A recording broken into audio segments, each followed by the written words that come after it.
On days when the temperature is higher than 25 degrees, cows with shade will graze an extra 30 to 40 minutes a day more than cows without shade. A trial has been run on Parsons Estate in central Hawke's Bay with the Huatokitoki catchment group to look into the effects of shade and whether it can improve production. I got involved in this shade research trial because the Sustainable Farming Fund group on this catchment apparently asked the question, why are we planting so many trees? Because if animals are out there in the shade of a tree, they're not eating pasture, and they're not eating pasture, they're not going to grow so fast. So we're not going to put trees out there, is the attitude of some people of the group. Others took the other attitude that, of course, from a welfare point of view, animals require shade, and let's see if we can find out, does shade make a difference to their behaviour? From a farming point of view, we're worried about land stability. Poplars, willows and so on to stabilise the soils are obviously the way to go, so the two tie in very well. The work is focused on this farm, and this farm has worked out really well because it's set up with 2 or 3 paddocks which have got the space planted willows and got adjacent paddocks where there are no trees. So in terms of trial design, we had replication, large paddocks, 10 to 20 hectares, couldn't be better really, and in a region where heat stress is commonly an issue.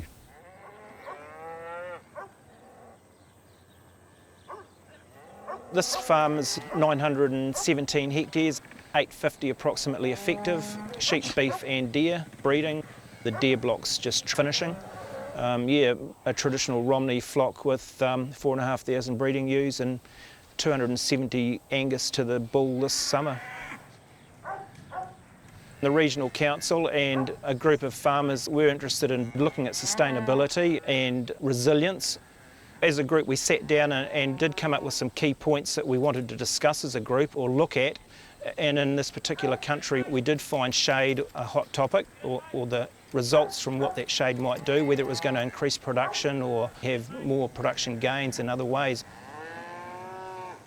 The big thing I did notice was that our stock are under extreme temperatures, and they do have to deal with it, and us as farmers have got to appreciate that. And it was a big thing for me to see 50 degrees Celsius on the back of an Angus cow was huge, and 30 degrees in the shade but 43 out in the sun.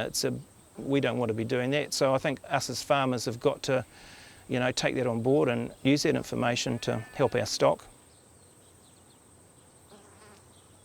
So here we've got the 24-hour clock, midnight, lunchtime, midnight, and we're looking at the grazing activity of beef cows when the maximum temperature of the day got above 24.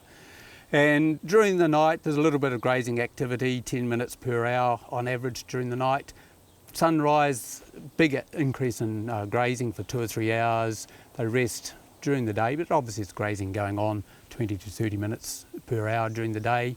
But mid-afternoon, 3 o'clock to 6 o'clock, there's quite a difference for those animals which have shade available. They're obviously not using the shade at that time, they're getting out and doing the extra grazing. And then from 4 till around about 8 o'clock at night, where sunset is, there's a huge increase in grazing activity and prolonged period. The heat stress is a dual thing. It's solar coming from the sun and a lot of metabolic heat, which is the result of fermenting the feed the animal eats. And really interesting, when you're out here, even early in the morning, you see animals in the shade of the trees and you say, what the heck are they there for at 9, 10 o'clock in the morning? Sheep and cattle.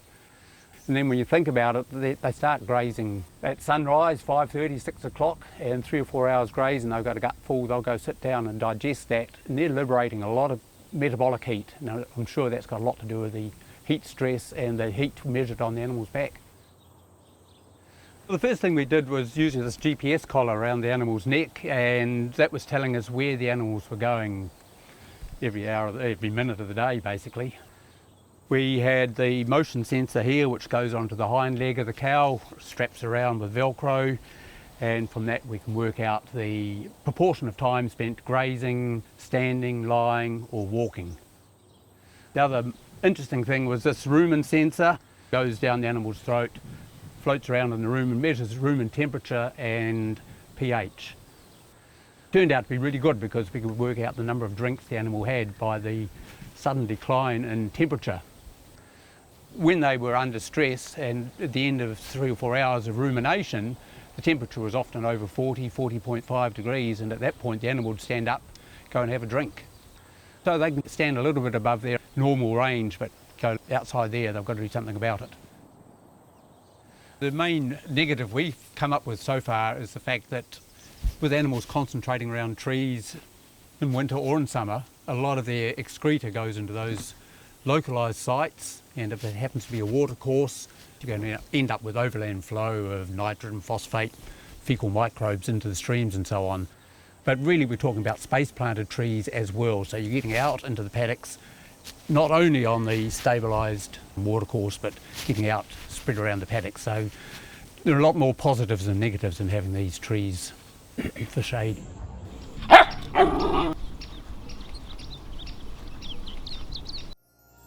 This program was made with funding from New Zealand On Air.